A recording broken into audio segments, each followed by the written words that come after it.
Vous n'avez pas entendu les premiers mots de Jean-Marie Le Pen. Je n'avais pas d'estime pour Jacques Roseau, a-t-il dit. Maurice Bennassayag, bonjour. Vous êtes l'ancien délégué ministériel aux rapatriés. C'est à ce titre qu'on vous invite, mais on vous invite aussi parce que vous connaissiez très très bien Jacques Roseau. Vous n'aviez pas, dans les dernières années, les mêmes convictions, mais vous étiez très proche de Jacques Roseau. Oui, moi j'avais de l'estime pour Jacques Roseau. C'était un ami, oui, depuis de très très très longues années.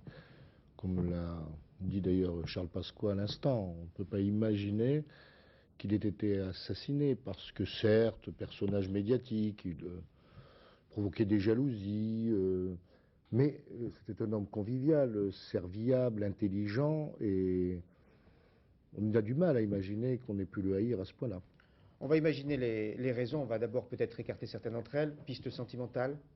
Non, enfin, une piste sentimentale, commanditer un crime de cette nature, non. Alors, piste financière.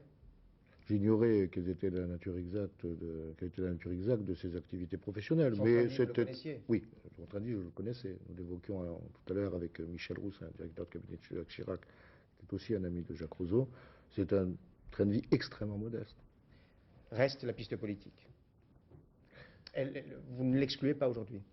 On ne peut pas l'exclure, évidemment, mais depuis des années, depuis plus de 30 ans, Jacques Roseau combattait en faveur des rapatriés. Et donc pourquoi aujourd'hui? D'autre part, c'est vrai qu'il s'était engagé davantage par le passé en faveur de l'opposition actuelle, mais il soutenait aussi, ici ou là, des candidats socialistes, Georges UDR. Crèche à Montpellier. Oui, M. Baillet, ailleurs, M. Mouillot à Cannes. Bon, mais cela aussi, ce n'était pas... C'était habituel chez lui. Il soutenait des gens pour lesquels il avait de l'amitié. Alors, on a écouté avec attention le récit de sa collaboratrice, Oui. Qui a dit tout à l'heure, notre envoyé spécial, il dérangeait. Il dérangeait qui? Il faut rappeler qu'il avait été agressé en 1991. Il dérangeait parce que cet homme qui s'était engagé pour l'Algérie française était en fait un modéré. Un modéré qui, ainsi que l'a rappelé votre collaboratrice tout à l'heure, souhaitait un rapprochement avec les Algériens. Et il était capable de nuances et d'appréciation nuancée des situations et des hommes. Alors évidemment, on préfère les hommes qui ne surprennent pas.